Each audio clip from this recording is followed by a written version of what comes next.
Wow. Thank you, Miss Victoria.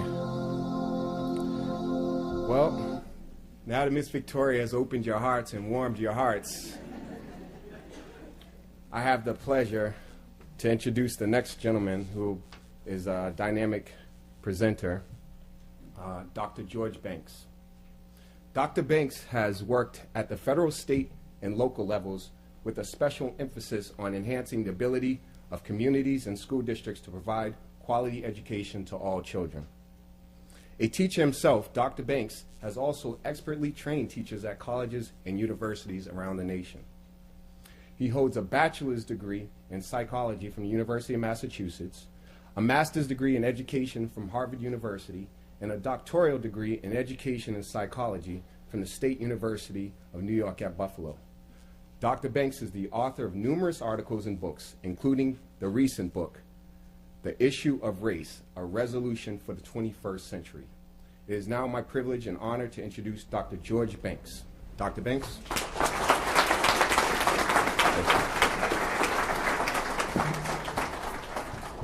Thank you. Testing. All right.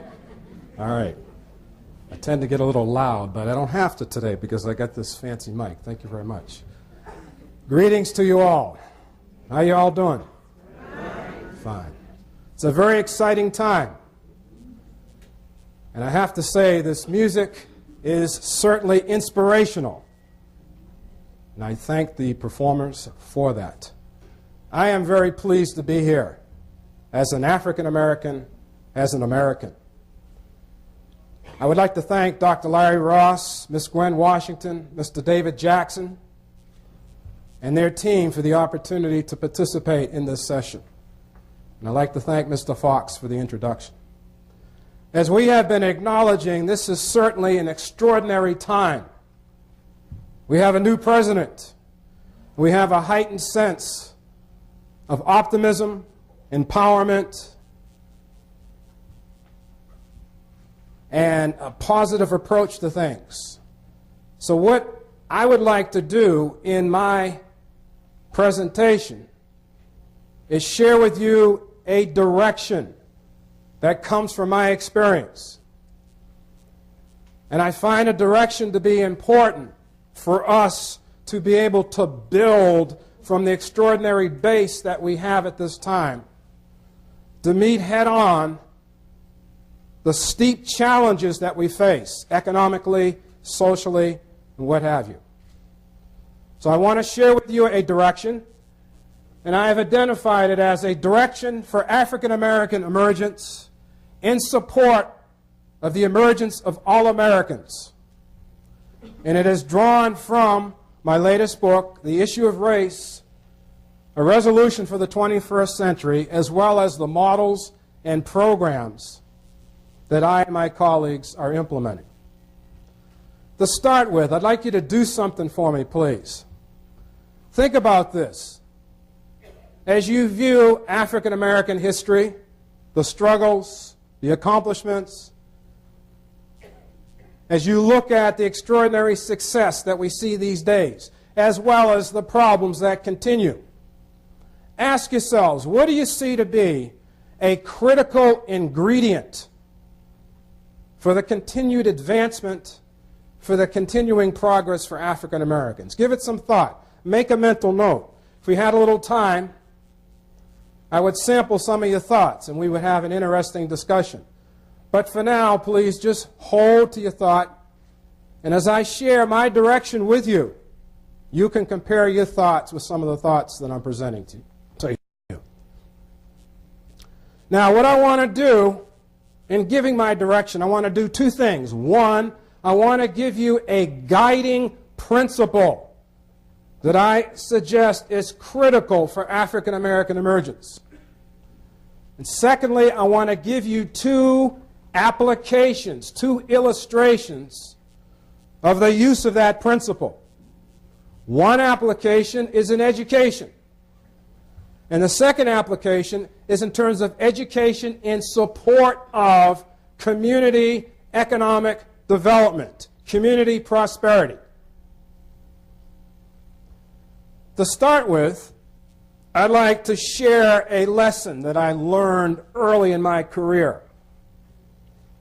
As I was finishing my graduate work, the Black Civil Rights Movement was well underway. And I joined a group of social scientists, Dr. Robert Carkhuff, Dr. Bernard Berenson, Dr. Andrew Griffin, Dr. David N. Aspey, and others. And I began to work with them. And as a part of our work together, we began to address a question. Oh, you don't need to turn the lights down. It's okay. Thank you. So I go, where are they? Where are they? I want to see these faces.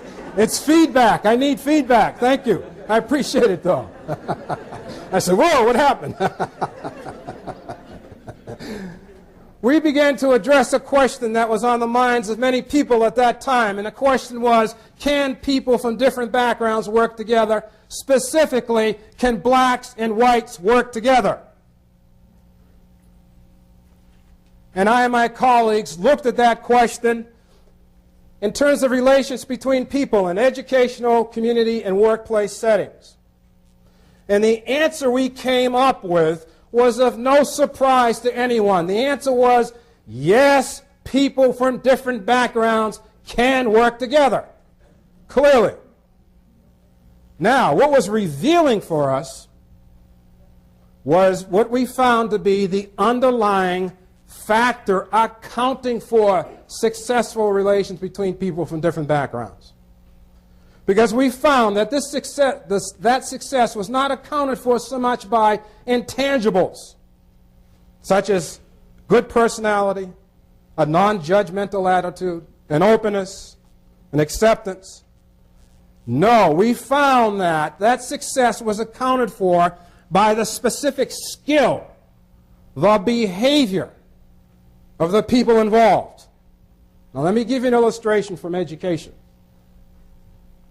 My colleagues and I went into many, many schools, and we watched many, many teachers. One finding we reached was that there were many, many white teachers who could not teach black children, clearly. Whoa! I'm rattling the place.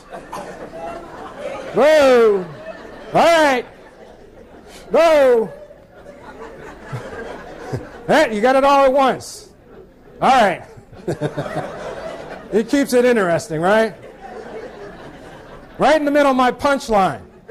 Because with all the white teachers, these white teachers who couldn't teach black children, students, we found that these same white teachers cannot teach white students.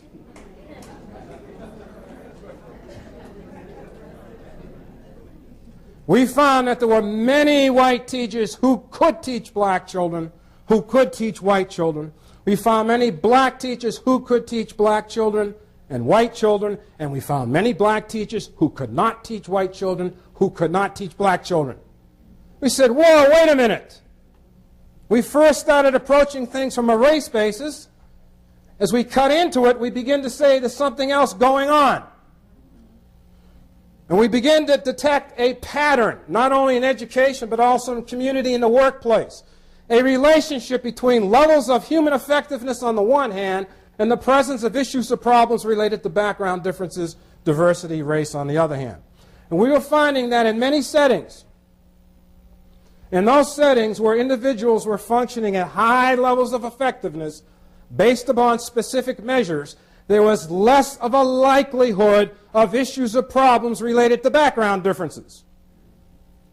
On the flip side, in those settings, those situations where the individuals involved tend to be operating at low levels of effectiveness, there was a greater likelihood of problems or issues related to background differences. Now,